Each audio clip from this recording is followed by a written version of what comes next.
It's time for another episode of the 90-Day Garden. Dennis Daly goes back into the archives for another day in the life of a real garden as broadcast on radio back in 2000. Hi everybody, this is Dennis Daly and welcome to day 39 in the 90-Day Garden. During the past couple of shows, we've been giving some tender, loving care to a problem plant. Just about everything in the garden has been growing according to expectations, and in some cases, for example, our broccoli growing like gangbusters. But as you know, we've had problems with our little old bean plants. Let me get down here on the ground. The beans came up only about 50% as well as expected. Lynn O'Brien jokingly said to me the other day that maybe we had put the seeds in upside down. Well, I'm not sure you can do that with any plant, maybe onion sets or flower bulbs, but no, that wasn't the problem. 50% of them just didn't germinate properly. So what we've done, as you know, is to transplant them, move them around, and get ourselves a smaller bean section, but with some healthy-looking plants. And the last time you and I got together, we dusted these little bean plants. There's a dead bug already. With 7, one of the most popular dust you can use to keep the bugs off, because the bean beetles had seen the sign we put up that said free lunch.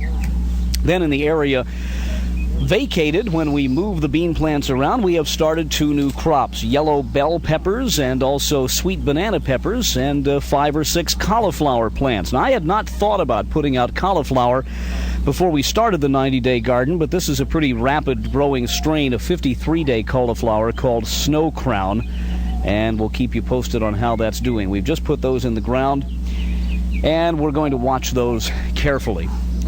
One of the things about gardening, though, that can be really tiring and can test your dedication to the garden is when you get out and weed.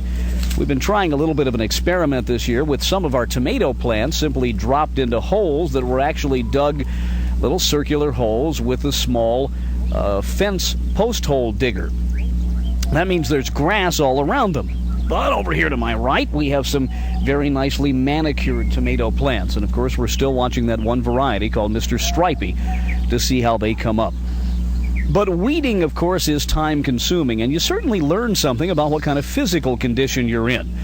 You learn, for example, that if you don't bend over very often, you don't do a lot of kneeling down on the ground, you're going to be getting mighty sore.